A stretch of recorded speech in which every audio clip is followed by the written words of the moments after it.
welcome to another booktube video from me, Lauren, from Lauren and the Books. Welcome to May, or should I say, welcome to Daphne Du Maurier. Yeah?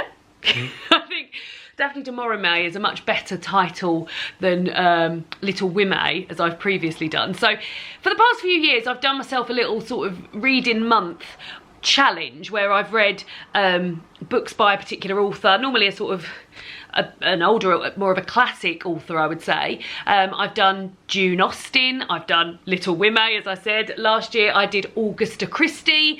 I've also done June Eyre and Pride and Prejudice, and then this year we're doing Daphne Du Maurier. So within these months previously, I've read a lot of retellings of books by that author and some of the actual works, but I thought this year on Daphne Du Maurier I would focus purely on the Daphne Du Maurier books that I've got on my shelves that I've been collecting over the years, because the Daphne Du Maurier books I've read, all but one, which was The Glassblowers, I've loved all of them. So as I've been sort of like in bookshops, I've been picking up all of these gorgeous Virago editions, and these are simply the ones that I haven't read. I've got a whole pile of ones up there that I have read.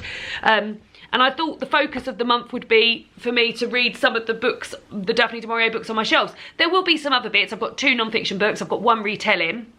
And I've got one that I've already read that I'm going to be rereading, because that's the Patreon book club one. I guess we'll start with that. But yeah, so this month is going to be dedicated to reading Daphne Du Maurier books and maybe books about her. And if any of you guys have got any great retellings of Daphne Du Maurier books, then please do let me know, because I may well add them to the old TBR as well. So we'll start with the book that is a reread for me that I'll be reading for Patreon book club.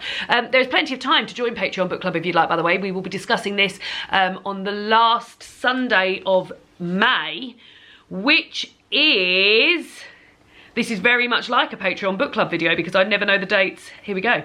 The 26th of May, and we'll be reading and discussing My Cousin Rachel by, you guessed it, Daphne Du Maurier. This is one that I have read once before. As I said, this will be a reread, and I really enjoyed it. I found it very page-turnery in the same way that I did Rebecca. Having read Rebecca, this would be my second favourite Daphne Du Maurier. However, I've read Rebecca probably about 6 or 7 times now, and all the rest of the Daphne Du Maurier books I've only read once. So this will be my second reread of a Daphne Du Maurier book, and I've always claimed that this is my second favourite. So this is what we'll be reading. I will tell you all about it. I'll read you the book. Well, I'll tell you about it. So it's about a young lad called Philip Ashley, who has been raised and is the ward of his cousin Ambrose. And Ambrose goes to Florence every year, I think, for his health, but while he's out there he sort of meets this woman called Rachel, Florence doesn't die, and Ambrose dies, and then this is Philip and Rachel coming to know each other and finding out little bits about each other, and there's just some mystery and allure there, and like what was Ambrose and Rachel's relationship and all of these sort of things. So yeah, atmosphere, as is always the case. So that will be the reread. Then, as I said, I'll be reading 1 retelling, but I'm interested in hearing if anybody else has read any other Daphne Du Maurier or Rebecca retellings or anything. This is a Rebecca retelling. This is the Hacienda by Isabel Canas, and it says here, Hacienda San Isidro was meant to be Beatrice's haven, her salvation from an oppressive life with her uncle and his vicious wife. When Don Rodolfo Solazano proposed, Beatrice dreamed only of the security of his estate in the countryside would provide, ignoring the rumours surrounding his first wife's demise and his sinister allegiances. She will have her own home again, no matter the price. But the house has ideas of its own. Visions and voices claw at Beatrice, stealing her sleep, and the weight of invisible eyes follows her every move. Deep in her bones, Beatrice knows something is wrong with San Isidro. Desperate for help, she turns to the young priest, Padre Andre. Handsome and sympathetic, he seems like Beatrice's only hope. But as their passions rise and the walls close in around Beatrice, the weight of secrets everyone is carrying may lead them to their doom. So there we go. A Rebecca retelling. And then there are 2 non-fiction books that I'll be picking up. The first one I have here, the second one is on reservation at the library, and I will get out soon. This is Daphne Du Maurier and Her Sisters by Jane Dunn, and this is all about, you guessed it, Daphne Du Maurier and her sisters. It says that Daphne was a master storyteller I love that my cat's called Daphne. I'm imagining her being a master storyteller. Her success enhanced by films of her novels and horrifying short stories, Rebecca, Don't Look Now, and The Birds Among Them. Her powerful imagination was shaped by a childhood filled with make-believe, a world shared with her sisters Angela and Jean. And while it was Daphne who found fame, it was her sisters who defied their father in pursuit of lives even more unconventional than Daphne's own.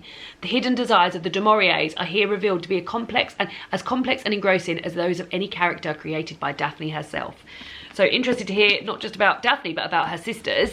And then the other book I've got on reservation, I've actually got it out, Daphne Du Maurier biography.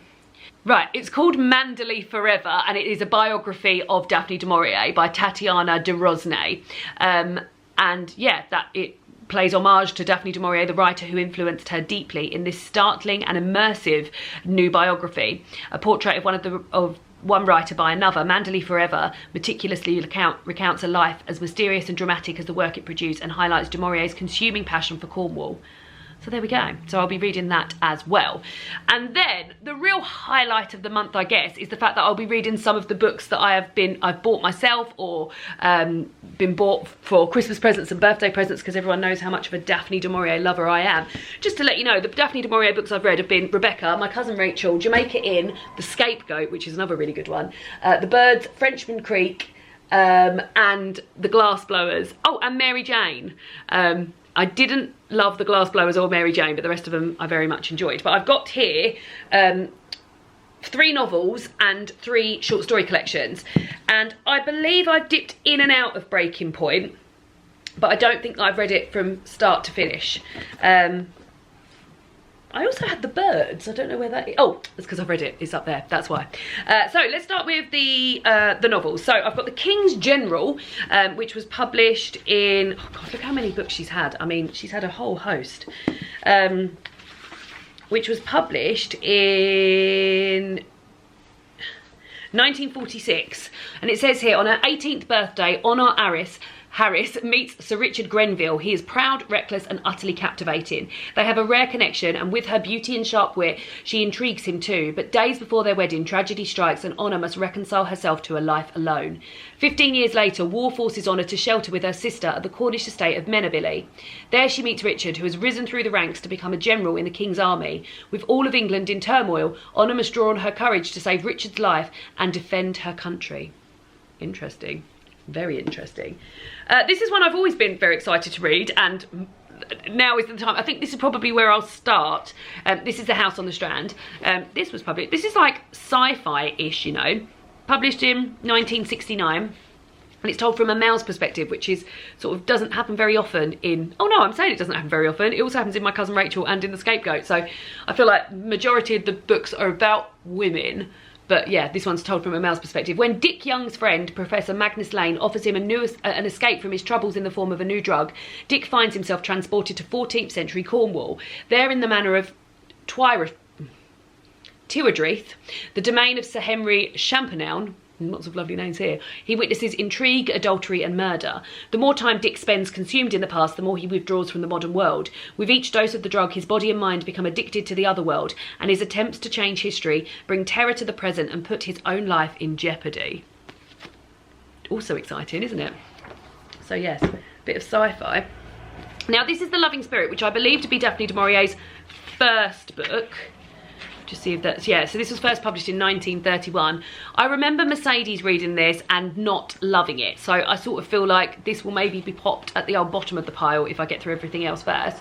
It's about somebody called Janet Combe who longs for adventure and the freedom of the sea. She feels herself pulled fast under its spell, but in her heart she knows she must sacrifice her dreams. She is a woman and her place is in the home. So she marries Thomas, a boat builder, and her restless spirit is passed down through her son and onto his descendants. In her acclaimed debut, Daphne Du Maurier weaves a compelling story of heartbreak, courage and love. The Loving Spirit, an inimitable blend of romance, history and adventure, established her reputation of one of the finest writers of her generation. So those are the 3 novels I've got to read by her, and then I've got 3 short story collections. Again, like I said, I think I've dipped in and out of the Breaking Point. I feel like I might have read The Doll, as in the story The Doll, but I've not read the whole collection. And then I've also got The Rendezvous, which is a collection. So yeah, I mean, let me tell you some of the names of some of these just to see if we can So there won't be a sort of publication date because these are all, so The Alibi, The Blue Lenses, I feel like I remember The Blue Lenses, Ganymede, The Pool, The Archduchess, The Menace, The Chamois, The Lordly Ones. All of those sound quite similar to, familiar to me, so maybe I have dipped more in and out. This is The Doll, and this has got, oh, it's got quite a lot in here, considering it's smaller as well. East Wind, The Doll, and Now to God the Father, A Difference in Temperament, Frustration, Piccadilly, Tame Cat, Maisie, Nothing Hurts for Long, Weekend, The Happy Valley, and His Letters Grew Colder, and The Limpet. Great titles for short stories. And then Rendezvous, No Motive, Panic, The Supreme Artist, Adieu Sagesse, Fairy Tale, The Rendezvous, Le Sainte Vierge, Leading Lady, Escort, The Lover, The Closing Door, Indiscretion, Angels and Archangels, Split Second. So yeah, so those are the Daphne Du Maurier books that I will be reading. And they're the short story collections. I'm very excited about this month. It will be very exciting. As you may well know, my reading this year hasn't particularly been great.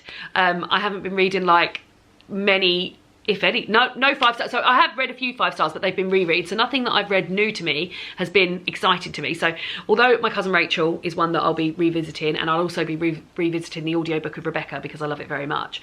The thought that I'll be reading a new Daphne Du Maurier, as in not a new one, but a new to me Daphne Du Maurier, is exciting because I've previously loved her works and given them 5 and 4 stars. So not all of them, but a lot of them. So yeah, I'm also planning on watching a few Daphne Du Maurier films. I never did watch the My Cousin Rachel adaptation with Sam Claflin and Rachel Weisz, so I'll be keen to watch that. And any other ones that you might recommend. Might re-give The Birds a go. We enjoyed The Birds and Rebecca, the originals, the Hitchcock ones. Never watched Don't Look Now. Could watch that, couldn't I? So yeah, that's the plans for Daphne Du Maurier. May. Daphne Du Maurier May. Let me know down below if you are planning on joining in. And as I said, if you've read any retellings, I know that Jane Eyre I remember reading Jane Eyre. I remember reading Rebecca in the month that I was doing Jane Eyre, because I think Rebecca is based on Jane Eyre. I think that is the link, if I remember correctly. So I know Jane Eyre is sort of based on it. But any other books that you know have been influenced by Rebecca or Daphne Du Maurier, then I would love to hear them. And yeah, let me know below what your favourite Daphne Du Maurier book is. Very, very interested. And I will see you all again soon for another book tube video.